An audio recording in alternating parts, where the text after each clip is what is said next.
Welcome to Da Nang. Da Nang is one of 5 centrally run cities in Vietnam.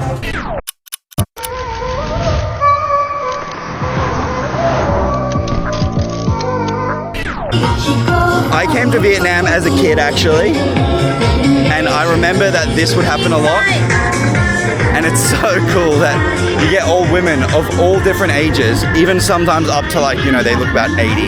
They've got walkers and stuff everywhere, just along riverfronts, beachfronts, even in the middle of the city, just dancing, like popping and locking, getting their groove on. It's really cool, and I think it's super healthy, which is, apart from like maybe wealth, why you don't see that many overweight people in Asia, because they're all very active. I mean, at 5:30 in the morning down here, it's flooded with people, and weirdly, not many Westerners, but it's beautiful. So it's very interesting, right? And if you guys know the answer, or if someone knows the answer, can you please put it in the comments or whatever. Is there a massive wealth disparity between Vietnam and Thailand? Because when I was in Thailand for a month, right, I didn't get hassled once. There was no form of like begging or any kind of like that thing like that. And I've been in Vietnam for 3 days maybe, and I'm just inundated with it. Like, people see a white person, they think, oh, money. Which, it doesn't bother me. You can kind of expect that stuff coming to Asia. But it's just fascinating that in Thailand, well, Chiang Mai specifically, I got none. And then here it happens a lot. Like, I get hit up probably 10 times a day by the Grab drivers, the little moped guys, and they come up and they go, oh, big boy, you want massage? You want boom boom? And I was like, boom boom? They're like, yeah, boom boom. I'm like, boom boom? And they're like, yeah. I'm like, oh, with you? They're like, oh, no. It's so funny. I'm like, I'm just joking. I know what you mean. It's okay. But it's fascinating that there's a big difference like that between Thailand and Vietnam. So I think over the next course of however long I'm in Da Nang, a few things will catch me off guard, because I got used to living in Thailand for a month. So yeah, but it's very cool, like down on the beachfront, how active everyone is. And it's so fascinating that there's no foreigners. It's all just Vietnamese people. They love this volleyball game with no hands.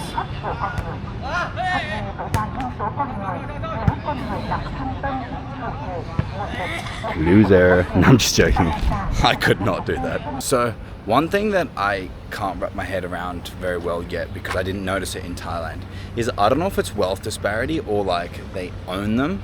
But one thing that's fascinating is, look at this, right? You have like super nice condos or apartments, like $1 million ones, right?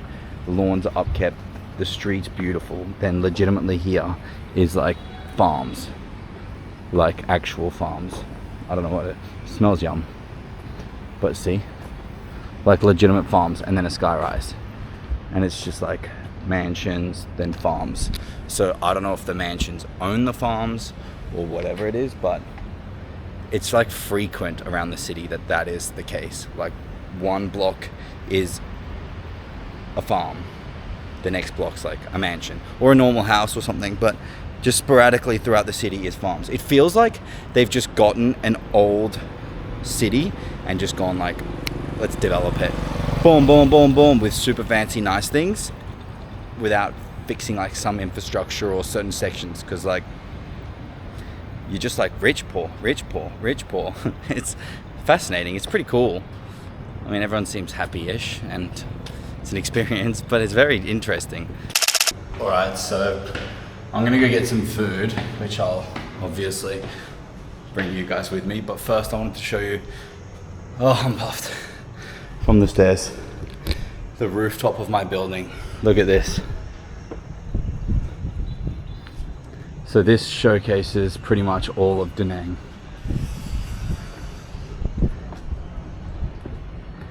It's hot today and it's already like 9 a.m.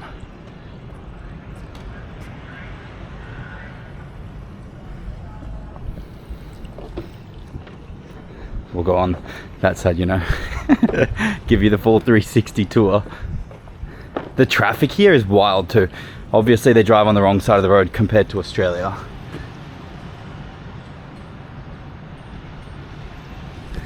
And weirdly, I'm not sure why, but there's a lot of like abandoned shell buildings that are just not being worked on. I don't understand it, I don't get it, but they're everywhere. Beautiful, hey? It's a bit green. Anyway, let's go get some food. So the streets here, right, while we're walking to get food, I'll touch on, are very strange too. Like that, I showed you that wealth street, right? But like, it's obviously a third world country, so we can't look past that. But there's like people selling hats and weird stuff, and then a coffee shop, nice hotel, and then like a shed. It's just like there's no consistency with anything. And then there's this big marble business building with bonsais and stuff out the front, and then the place next to it's like an empty block of like slums. There's just no consistency. It makes no sense. But let's go eat at this place. It looks like it's got yummy food. So I'm at this place now. It's just like a cafeteria thing. This is the food. So it's pretty yum. I think this is the actual food. So 30, that's like $2.20, $3 roughly.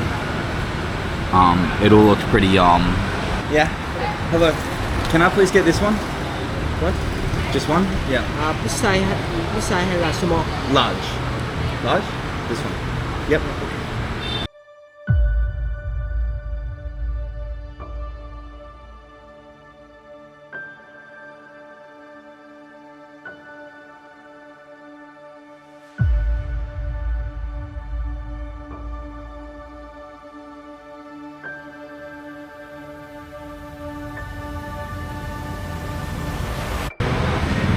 It's so yum. It's legitimately so yum. I'm sure all of you guys have eaten this in your home country. 10 out of 10. So from here, because I'm new, I was looking up some places to go. There's like a super nice marina. So I'm going to show you what the roads are like to drive a scooter on the wrong side.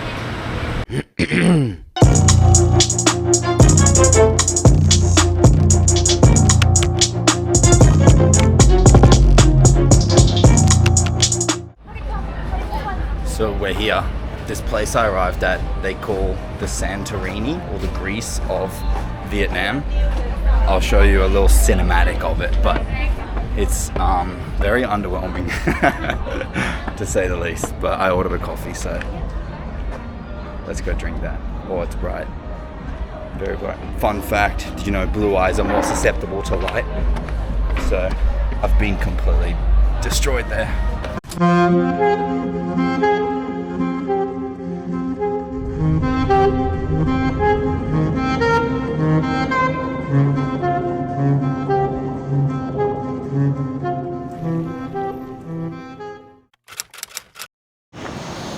All right, and we're back.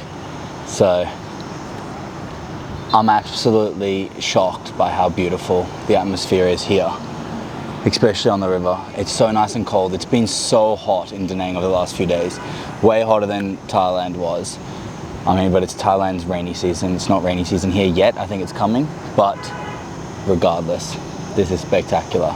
So I've now been in Da Nang for 3 days.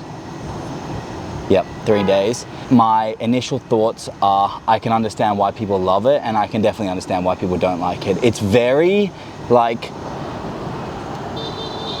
mixed, as I've shown a little bit. So there's a lot of wealth, but there's a lot of poverty still. And it's like 50-50 developed and not developed. So I think in probably 5 years, this place would be insane.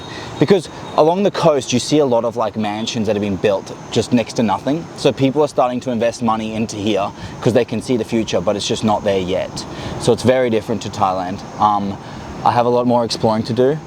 I don't know how long I'll be in Da Nang. I booked a one-way ticket here, so it's very different to Thailand for me, but it's very nice in a unique Vietnamese way.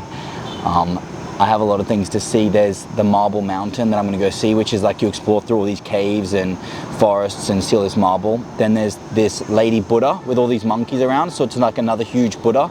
Then there's, I don't want to butcher the pronunciation, but it's like Boana Hills, and it's like up in the mountains, and that's like the massive hand holding the railway that you can walk across.